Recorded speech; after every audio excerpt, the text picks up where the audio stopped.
नमस्कार मित्रांनो, आजच्या व्हिडिओमध्ये आपण यारी रोड ते लोखंडवाला कॉम्प्लेक्स दरम्यानच्या रखडलेल्या पुलाचा एक अपडेट बघणार आहोत। हा पूल तब्बल 20 वर्षांनंतर मार्गी लागणार आहे। या पुलामुळे 30 ते 45 मिनिटांचा प्रवास आता अवघ्या 5 मिनिटात होणार आहे। याविषयी संपूर्ण माहिती आज आपण बघणार आहोत।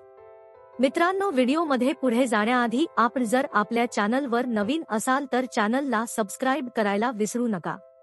या आपल्या चॅनलवर असेच अपडेट येत असतात, तेव्हा चॅनलला नक्की सबस्क्राइब करा। आणि आपण आपल्या व्हॉट्सॲप आणि टेलिग्रामला लवकर जॉईन व्हा, त्या ठिकाणी असे अपडेट आपण टाकत असतो। त्याची लिंक ही डिस्क्रिप्शन मध्ये दिलेली आहे। मित्रांनो, या पुलासाठी पालिकेने निविदा मागवल्या असून 42 कोटींचा खर्च केला जाणार आहे। या पुलासाठी यापूर्वी केवळ 14 कोटींचा खर्च येणार होता।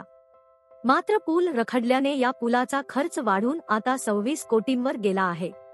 मागील वर्ष 2002 पासून यारी रोड ते लोखंडवाला या दरम्यानचा पूल पूर्णत्वास नेण्यासाठी पालिकेकडून प्रयत्न केला जात आहे। पालिकेने 2012 मध्ये या प्रकल्पासाठी निविदाही काढली होती। लोखंडवाला येथील खाडीने यारी रोडपासून वेगळे केले आहे आणि या दोन ठिकाणांमध्ये थेट संपर्क नसल्याने वाहनचालकांना 4 आणि 7 बंगल्यातून वळसा घालून जावे लागते। रहदारी असेल त्यावेळी तब्बल 30 ते 45 मिनिटांचा वेळ लागतो।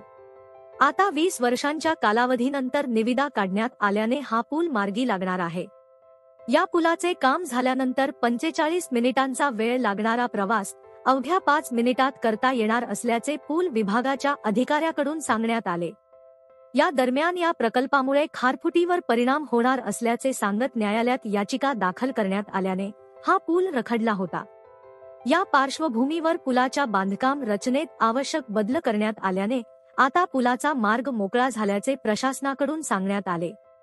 या पुलामुळे सध्या होणारी वाहतूक कोंडी फुटेल व वेळ इंधनही वाचणार आहे। पूल बांधण्यात येणारी खाडी सुमारे 100 मीटर रुंद आहे आणि पुलाचा प्रस्तावित रोड सुमारे 160 मीटरचा राहणार आहे। तसेच हा पूल खाडीच्या 2 टोकांना जोडणारा असेल। या प्रकल्पात वाहतुकीसाठी 2 कॉजवे असतील। कंत्राटदार नियुक्त केल्यानंतर राज्य सरकारकडून पर्यावरण मंजुरीसाठी नव्याने परवानगी मागितली जाईल। तर मित्रांनो, यावर तुमचे काय विचार आहेत ते आम्हाला कमेंट करून नक्की कळवा। आणि आपला आजचा व्हिडिओ आपल्याला इन्फॉर्मेटिव्ह वाटला असेल तर व्हिडिओला लाईक करा आणि चॅनलला नक्की सबस्क्राइब करा। आपण परत भेटू एका नवीन व्हिडिओमध्ये। धन्यवाद।